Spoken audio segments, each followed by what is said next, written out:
I've spent a lot of years in therapy. Decades, really, if I'm being honest with myself. That's common for abducted kids, apparently. It's what the leaflets say. It's what the specialists say when they tilt their heads and soften their voices. Trauma leaves grooves in the brain, they tell me, like water carving stone. You don't notice it happening, only the shape that's left behind. My therapist tried to get me to join a support group too. She said it gently, as if afraid I'd spook. Bond over shared trauma. Learn that you're not alone, that other people have survived things that felt unsurvivable. I tried. I really did. I sat in those circles, folding and unfolding my hands, listening to stories that made my stomach knot. Kids locked in cupboards, kids starved, kids hurt in ways I still can't say out loud without tasting bile. Don't get me wrong, they'd been through some fucked up shit. Some of them had it far worse than I did, at least by any sane metric.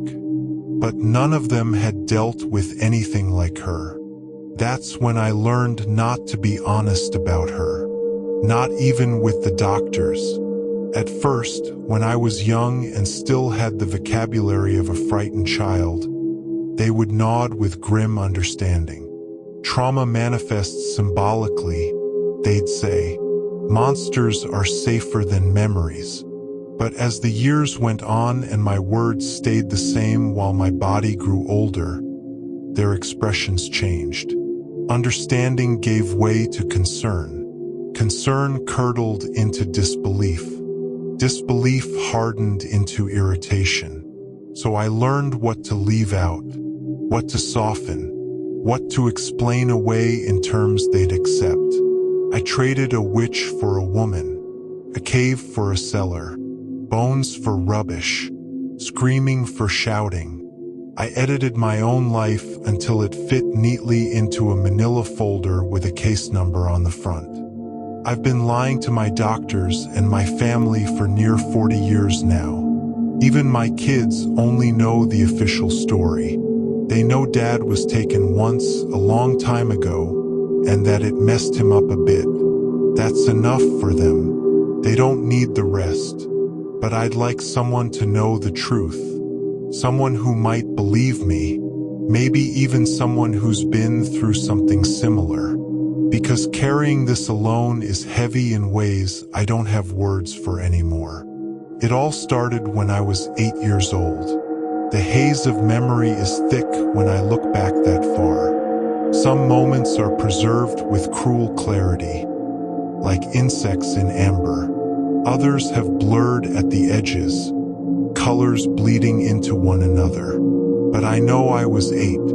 I know because it says so in all the reports. 8 years old.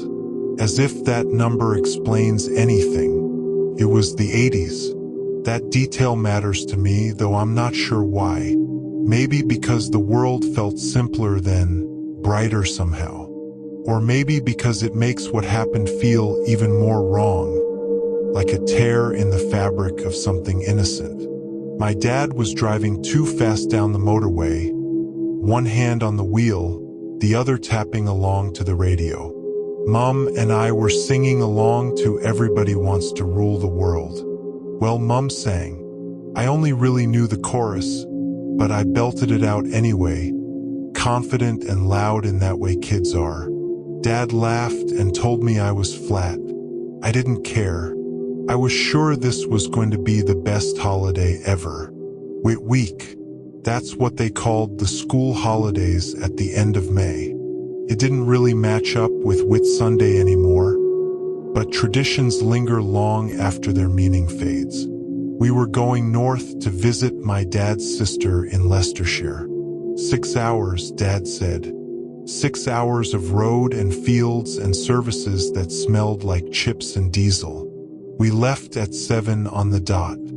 Mom had made jam sandwiches wrapped in cling film and filled a flask with tea so strong it stained the plastic cups brown. We stopped once to eat and look out over a valley, and I remember thinking the world was impossibly big. Later, I was desperate for a wee, absolutely bursting. Dad wouldn't stop, said I should have gone when we ate. I crossed my legs and stared out the window, hating him with the dramatic intensity only a child can muster. We arrived after 5, the sky already leaning toward evening. I never understood how a 6-hour drive always turned into 10, but it always did. Auntie Mara's house was a bungalow on a quiet lane. She greeted my father with a hug and my mother with a stiff nod.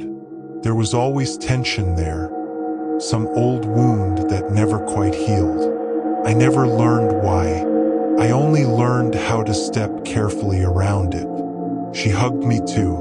When I was smaller, she used to lift me right off the ground, but by 8 I was too big for that and her condition had worsened. Still, her arms were warm, and she smelled faintly of soap and something medicinal. That night was quiet. We ate lamb chops and boiled vegetables, and it felt like a feast. Mara didn't have much, but she made sure we were comfortable. Since the year before, I'd been given the spare bedroom, a single bed, a small desk, and a lamp with a yellow shade.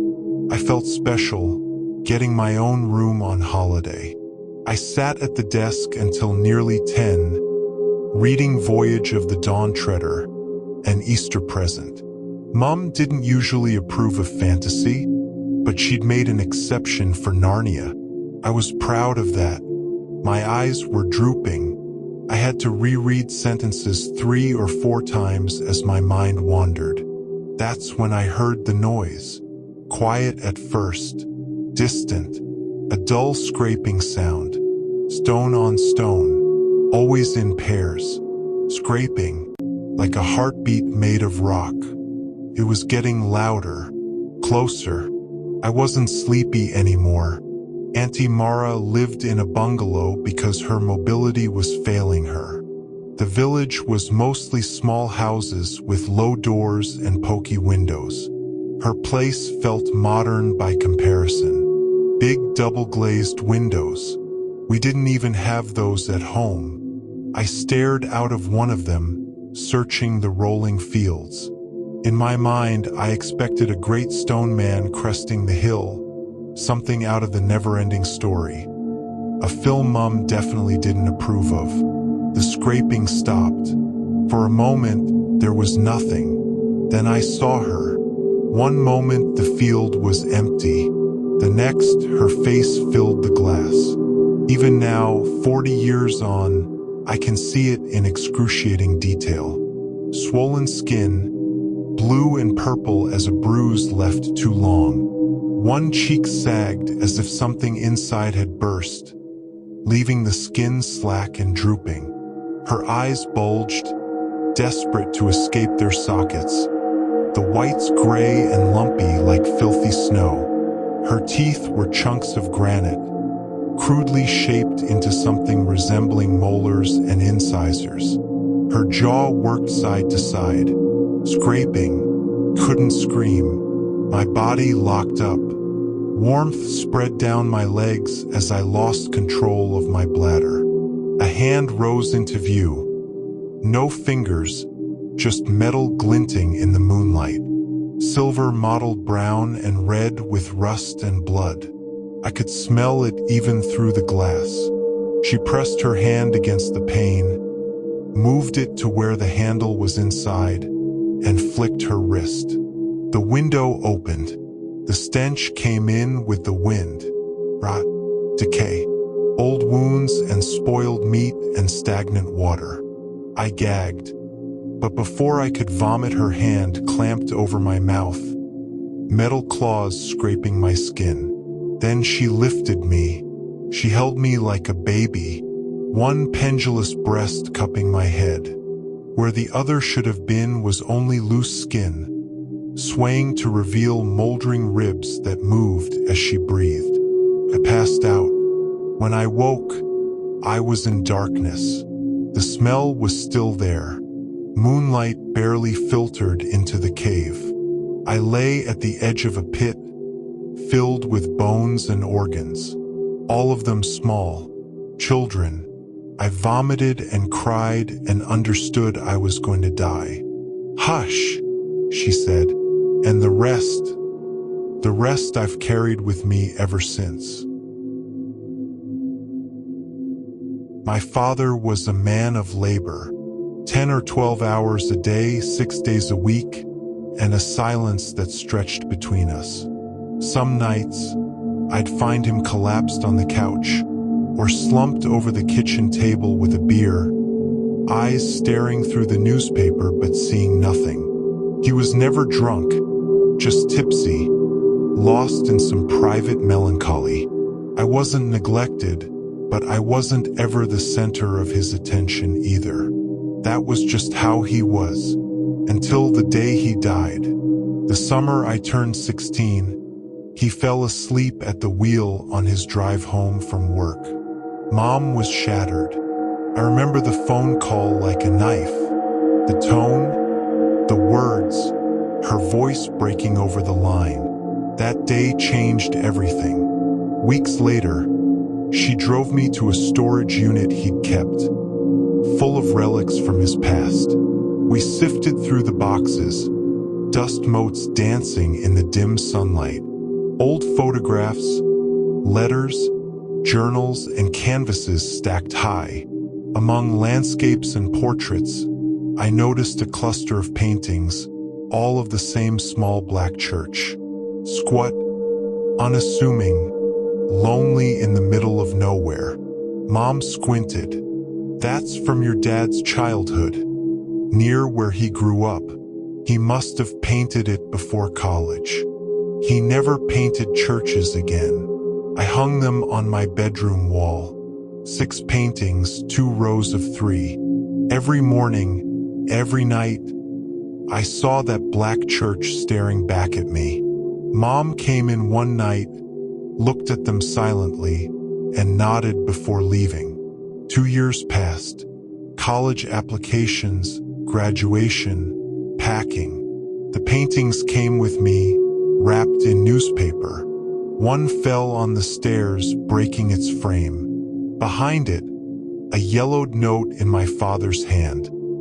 A warning, a confession, a cult, a hunger, safety only in running. I called Mom. She told me about strangers, cousins of my father, showing up at her house, smiling but empty-eyed. She hadn't told them anything. I posted one of the paintings on a forum. Days later, a response. A handwritten list, names crossed off. My father's name, 3rd from the top. The thought that his death might not have been an accident slithered into my mind. Then a letter arrived, polite, cordial, knowing. They had been watching. I packed a bag, told Mom I was going on a road trip, and drove south. Flat farmland became rolling hills, then thick forests. Small towns with tired faces, a gas station, a diner from the 50s. The locals watched me with subtle suspicion, their eyes tracking my every move. Felt like the air itself was alive with awareness, waiting for something to happen. I found the church 3 miles outside town, black painted wood, behind a chain link fence. Morning service. Quiet hymns, polite people, then a sudden eruption of speaking in tongues, voices harmonizing into a strange, dissonant cadence. The preacher shifted into guttural sounds, alien and resonant, pressing into my chest, my skull. The woman in front of me shook, her voice snapping like dry branches. A weight pressed into me, ancient and hungry. A man in a pale mask and white suit appeared. The congregation fell silent, reverent. He spoke, incomprehensible syllables, the sound pressing against my very bones. My mind conjured visions. A pale mass, shifting, wet, enormous, rising from a pit beneath the church. Tentacles, eyes, folds of flesh. I trembled, paralyzed, unable to look away. My chest heaved, heart pounding, as though it recognized the thing even before my mind could comprehend it. The masked man's gaze landed on me. Reverence, threat, recognition all in one. He withdrew, and the congregation dispersed. Tom, a local, offered a hand. I stayed vague. Distant family, curious about history. But my mind churned. How could I have been here? And yet everything seemed so perfectly set. I needed to see the hidden places, the things they didn't want me to see. Night came. I changed into dark clothes, killed my headlights, and crept to the church. I found a back window, broke the latch and slipped inside. Storage room, then the sanctuary. Down a stairwell, deeper than expected, into stone tunnels, damp, cold, smells of earth and decay. Lights flickered along the walls. The tunnel opened into a vast chamber with a pit. Geometric symbols carved into stone. Around it, a dozen robed figures chanted. The man in white presided. A young woman, blindfolded, was suspended over the pit, then thrown into the writhing, pale mass below. I was discovered, pulled into a side tunnel, drugged. I woke to chains, gagged, a single bulb above. Pain came fast, bamboo cane, relentless, mechanical. Days blurred. The cult's methodical cruelty was a machine. My body, my mind, broken. Occasionally a brief glimpse.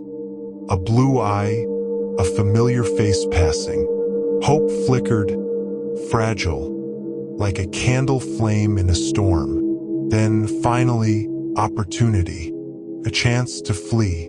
I followed sounds, ascended tunnels, keeping low. I stumbled into the pit chamber again. Only two people. The masked man and an older man with my father's eyes, Daniel. The masked man raised a gun. Daniel fell. I tackled him over the edge. Chaos below. I grabbed Daniel's keys, ran through the tunnels, emerged into morning light, and drove. The drive north was a blur. Every shadow on the road seemed like it could reach into the car. Every glance in the rearview mirror felt like recognition. North. Home. My mother. My phone rang. Arson, body recovered. Fire already claimed her. The police couldn't know the truth. I sat in front of the blackened shell of our home, numb. 30 years of my father's careful avoidance shattered in weeks, and my mother had paid the cost. The memories of my father came back in fragments, sharp as knives. The long days at work, the quiet evenings, the distant stare, the hidden skill with paintbrushes. Those paintings were warnings, not just art. Every brushstroke carried a secret he dared not speak aloud. Each shadowed corner in the church, every whispered syllable of the chant, every glimpse of that pale mass. It all had been foreseen, carefully avoided for decades. He had lived his entire adult life running from this, keeping his family safe by staying away, by remaining silent. And I had unknowingly undone all of it. I drove for hours, haunted by what I had seen. The roads blurred into each other, the trees forming walls of shadow, their branches clawing at the night. I remembered the sickly sweet smell in the tunnels, the damp earth pressing against my skin, the coldness that seemed to seep into my bones. Every turn of the wheel, every passing mile, I felt the weight of the unseen, an ancient presence watching, waiting. I tried to sleep at a roadside motel, but dreams would not come. The visions of that pit, the writhing mass, the screaming woman, They followed me relentlessly. In every dark corner, I saw glimpses of it. Every sound at night made me jump. I imagined the masked man standing over me, his joyless smile mocking my fear, and always the chanting, low and insistent, echoing in the back of my mind. By the time dawn broke, I was on the edge of exhaustion. I called my mother's number again, fear twisting my gut. No answer. Nothing. I pushed onward, returning to the remains of her house. The blackened walls and ash-littered yard were a stark reminder that safety was an illusion, that the past could reach forward with lethal intent. The smell of burned wood, of chemicals, of lost life clung to everything. Detective Garrett arrived, polite, clinical, and helpless to comprehend the horrors that had unfolded. He spoke of arson, of investigation, of evidence, but he could not grasp the reality. I said nothing of the cult, the pit, the chanting, the man in the mask, or the ancient presence. I could not risk anyone else knowing, could not risk them finding me. Sitting amidst the ruins, staring at the remains of my family's home, I understood the depth of my father's sacrifice. He had shielded us from this darkness for decades, never revealing, never confronting. And yet, even in my absence of understanding, his warnings had reached me. The letters, the paintings, they were lifelines, desperate attempts to guide me without putting me directly in danger. But I had been too curious, too reckless, and the cost had been the life of my mother. I am Charlie. I survived, but the shadows of the narrow gate follow me. Each day, each night, I carry the weight of what I witnessed. I drive through the country roads, through the towns with wary faces, feeling the constant presence of something ancient, something vast and unyielding. The chanting never leaves me entirely, a low, vibrating echo beneath my skull, reminding me that the darkness is patient, persistent, eternal.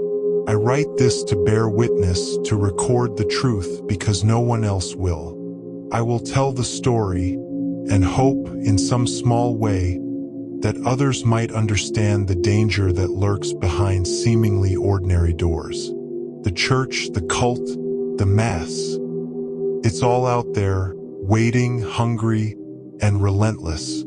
And I am its witness, its unwilling chronicler, forever carrying the burden of what I've seen and what I must continue to survive. My job wasn't glamorous. It wasn't exciting. It wasn't anything anyone would brag about at a dinner party. But for me, it worked. It fit. I worked for a vending machine service company. Offices, hospitals, schools, anywhere that needed a snack or a soda, I was the guy who kept it running. That meant early mornings, long drives, quiet streets, and a sense of being almost invisible in the hours before the city fully woke up. For some people, that might have been boring. For me, it was perfect. I usually started before dawn. The roads were nearly empty at that hour. The world muted, everything coated in that eerie, half-sleep haze. I liked it like that. Quiet made the work easier. Nobody staring, no interruptions. My boss always said, "Santino, the earlier you start, the sooner the world spends its money on sugar." I never argued. I liked the simplicity of it. That morning, like every morning, I was cruising down familiar streets in my small cargo van. The route was drilled into me. Start at the hospital complex, swing by the office buildings, then the schools. By 3 a.m., I pulled into the parking lot of one of the bigger office buildings I serviced. This one was enormous, a hybrid office warehouse monstrosity, stretching wide with glass facades reflecting the pale moonlight. I'd been coming here nearly every day for the last few weeks. It wasn't that I liked it. There was something about the sheer emptiness that set my nerves on edge. But the building had traffic, employees, vending machines that needed constant restocking. So I always came prepared, fully loaded with soda, chips, candy bars. I stacked my boxes onto the small hand truck and headed for the entrance.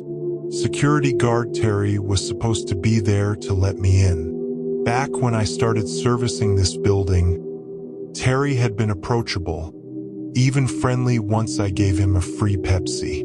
After that, he became impossibly clingy, but at least we became acquaintances, friends even in a weird way. I reached the glass doors and froze. No Terry. The guard's desk sat empty. The small TV flickered silently in the corner, casting its light across the lobby in a muted, ghostly dance. I pressed my face to the glass, peering down the hallway toward the restrooms, trying to see if he was just hiding or taking one of his long detours. But there was nothing. The building was dead. I muttered under my breath, adjusting my baseball cap. Damn it, Terry. I'm going to fall behind because of you. I had no choice but to wait. I counted my stock again. Soda, candy, chips, to make sure I hadn't miscounted. Time crept by. Terry was nowhere. My anxiety grew, a low rumble in my chest, and by the time I should have been on the second floor with the coffee machine and snack machine, I was still frozen in the lobby. Finally, out of frustration, I knocked lightly on the glass door. It moved, opened a fraction of an inch. I blinked, confused. The door had been unlocked the whole time. I'd been standing outside, waiting for someone who wasn't coming. I pushed it fully open, my hand lingering on the cool metal frame, my pulse already quickened. Terry, it's me. Santino, I called, sticking my head inside. I'm here to restock the machines. Nothing. The lobby was empty. The muted hum of the TV was the only sound. Terry? You here? I walked toward the security desk. Still nothing. I tried to reason. Terry wandered sometimes. Supposedly he made rounds, but often he'd just disappear into the break room or the bathrooms. I shrugged it off and pulled my hand truck toward the vending machines in the lobby. There were two machines, a glass front snack machine and a fully enclosed soda machine with 6 different drinks. Neat, simple, routine. I bent to organize my stock when I heard it. A faint, miserable sound. Sniffling, soft sobs, timid, broken voice. I froze. My stomach twisted. My eyes darted around. This was impossible. There shouldn't have been anyone else here. Not at this hour. Hello, I called, voice tighter than I realized. Is someone here? Help, mister, please. The voice was coming from the soda machine. I stumbled back, my heart hammering. What the fuck? I whispered, my voice shaky. What the hell is going on? Mister, please. The voice came again, louder, more insistent. Please get me out of here. I leaned closer, peering into the coin slot. There, crammed inside, were reddened brown eyes staring back at me. A small boy, maybe 8 years old, stuffed in a way that defied logic. His freckled face streaked with tears. My mom, he sniffled. My mom did it. I muttered angrily. Oh God. Fuck. She locked you in a vending machine? He whimpered, tiny arms curling around himself. His teeth chattered from the cold. The machine's refrigeration was brutal. I took a deep breath. "Don't worry, I'll get you out.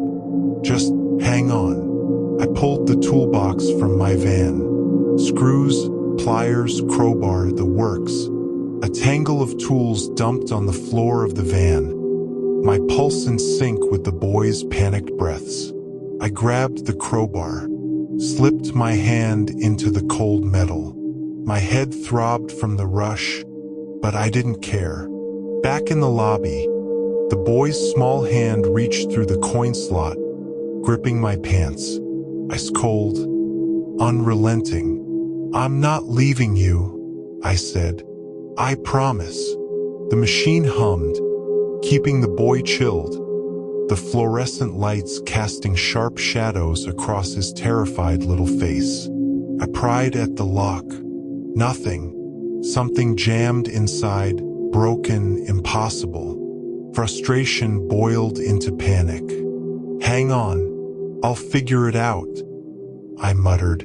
A path of melted condensation glistened on the tile. The boy had tracked water barefoot. The footprints disappeared toward the men's restroom. I followed them, crowbar in hand, heart hammering. Each step was agony. The fluorescent lights flickered, the silence pressing against me. I pushed open the restroom door and froze. Children, several, crouched over something on the floor, faces smeared with blood, small teeth clicking and smacking. I stepped closer. The floor was a grisly mess of red, white, and horror. Pieces of Terry's uniform spread across the tiles, torn and pulped. "They told you not to leave us," they said in unison. Voices a mixture of childish inflection and inhuman gurgle. I stumbled backward, panic consuming me. "You said you'd help us," they screamed together. I swung the crowbar instinctively, connecting with one of the small, bloodied creatures. His body yanked back, but it didn't stop. Greenish fluid seeped from the wound, not blood, not human. Another lunged. A little girl, her mouth unnaturally wide, teeth flashing. I swung, splitting her features apart, teeth and blood scattering. I grabbed the kid who'd bitten me, threw him into the mass of children, then ran, straight for the glass doors. Feet pounded behind me, dozens of them. I dove into my van, slammed the door, and floored it. They hit the sides like bowling pins. I might have run some down. I didn't care. Escape was the only thought in my head. Red lights, empty streets, the pounding of my own heart as much as theirs. I slammed the brakes outside a deserted stretch, jumped out, grabbed a crate of soda, hurled it across the road. Then I saw it, my lucky baseball cap, slightly crushed, blood smeared, but mine. I slapped it on and climbed back in. "Fucking kids," I muttered. I drove away. Even now, I can feel that night, the smell of blood and cold, the sticky slick of soda on the floor, the sound of small teeth snapping in the dark. I think about it every time I hear the hum of a machine, every time I see a child's bare feet in puddles, and I can still hear them screaming in unison. "You said you'd help us." Some nights I wonder if they're out there, waiting, watching, hungry. Some nights I dream of those little brown eyes staring from the coin slot, and I wake up to the memory of blood on tiles, the smell of copper and fear, and the sick, sinking certainty that the city is filled with shadows like them, waiting for the quiet hours before dawn. And I pray I never see another vending machine alone again. My name is Gary, and I work as a night security guard at a mid-sized museum in Chicago. I started the job a little over a year ago. The pay is good, better than most security gigs, but the work itself can be unsettling, especially once the sun goes down. A couple of months ago, the museum reassigned me to night duty. Since then, I've experienced things that still drag me out of sleep without warning. Most of the time, it's minor stuff. Mice the exterminators missed, spiders nesting in forgotten corners, and once, unbelievably, a raccoon that somehow wandered into the woolly mammoth exhibit. Aside from that, my job is routine. I move slowly through each wing, checking doors, displays, and motion sensors. The nights are long and boring, and when boredom sets in, I find myself drawn to the exhibits. There are certain areas I avoid no matter what. The plague section? Absolutely not. Exhibits centered around blood-soaked battlefields? I hate those too. If I have to pass them, I do it as quickly as possible. Last month, one of my shifts began like any other. I finished checking the West Wing, moved through the upper floors, then the lower levels, and started heading toward the East Wing when I heard a sharp crack. I stopped immediately and listened. The sound came from my left. A staff-only door stood nearby. I unlocked the door and eased it open, stepping inside cautiously. I scanned the room with my flashlight, checking every corner and gap until I found the source of the noise. A mouse was caught in a trap. The metal bar had snapped down on its body but hadn't killed it. The mouse squealed frantically. "All right, little guy," I muttered as I released the trap. "You're free, but don't let me see you again." I wasn't used to showing mercy to pests, but I felt strangely satisfied. I expected the mouse to struggle or collapse, but instead it shot off into the darkness. I exited the room and locked the door behind me. As I continued toward the East Wing, something caught my attention. A statue dating back to the early medieval period. I've always loved history. While other kids grew up reading horror stories and dinosaur books, I obsessed over wars, empires, and historical battles. I still love the exhibits, just not at night. I shined my flashlight on the statue. It stood nearly 7 feet tall, a knight clad in full armor, a carved mustache drooping over his upper lip, a shield bearing a cross. I noticed a fracture running along one of its hands. It struck me as odd that the piece hadn't fallen off. I continued my rounds and finished checking the East Wing. As I approached the main lobby, I swept my flashlight left, then right, and froze. Another statue stood there. It looked identical. "That's strange," I muttered to myself. I assumed the museum had made a replica. I inspected it closely, half expecting to find a label or stamp. That's when I noticed the hand. The crack was exactly the same. Another fracture ran along its arm. A brief wave of paranoia washed over me, but I forced myself to ignore it. I checked my watch, 5:56 a.m. I exited the building to switch shifts with Dylan. He usually worked the upper floors, but staffing changes had moved him downstairs. Later that morning, I finally got home and collapsed into bed. The image of the statue lingered in my thoughts. I cracked one eye open, half expecting to see it standing in my room. Eventually, I convinced myself I was overreacting and drifted off. That evening, around 6 p.m., I prepared for work. I grabbed my taser and gun, which helped steady my nerves. At the museum entrance, Dylan and I passed each other. I stopped and asked if he'd noticed anything unusual during his shift. He laughed and made a crude joke about historical figures stepping out of paintings to mess around. I stared at him, stunned. "All right," I said, letting it go. As my shift began, I immediately noticed the second statue was gone. I assumed the day staff had moved it. The exhibit lights stayed on until 10 p.m. Around 9 o'clock, after finishing the west wing, I crossed into the east wing again. The statue was there, but it looked normal. No cracks, no damage. Maybe it had been repaired. That eased my nerves. I finished my upstairs rounds and headed down the main corridor toward the stairs, and stopped dead.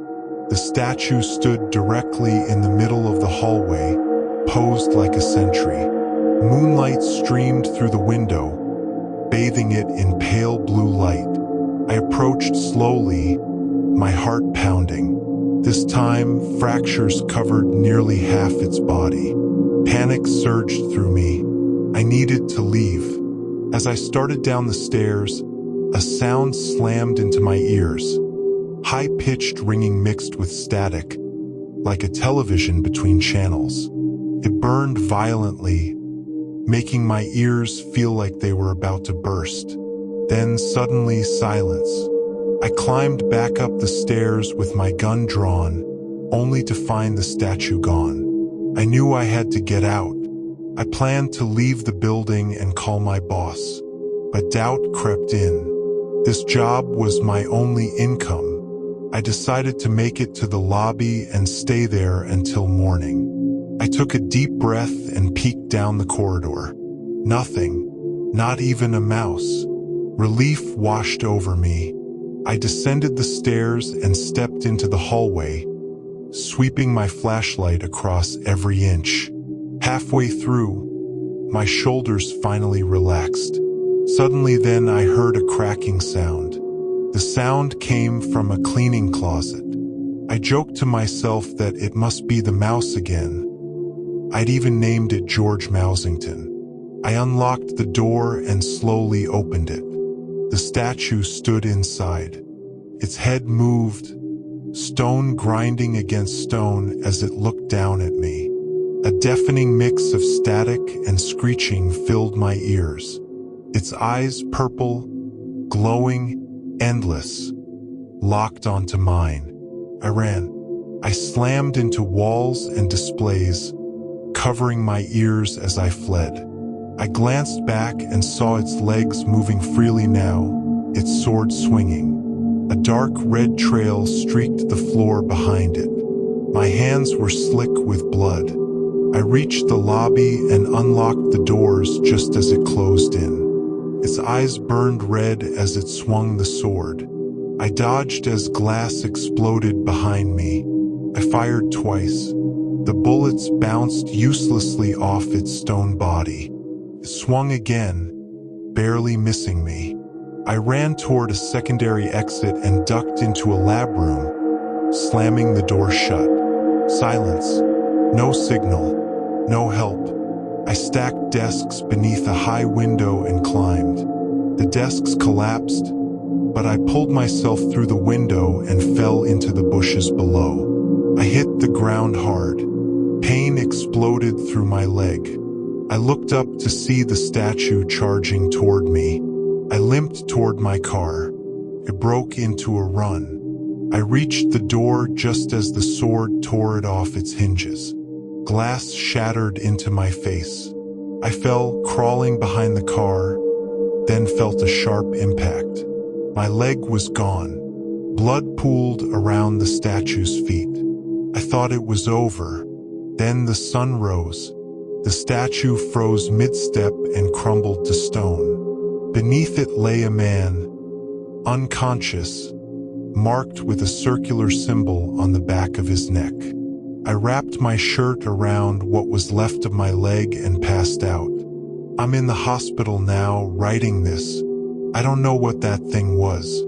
Dylan and 2 others called for help. A nurse said some men want to speak with me when I'm ready. I don't know what my life looks like now. I don't know how to explain this without sounding insane.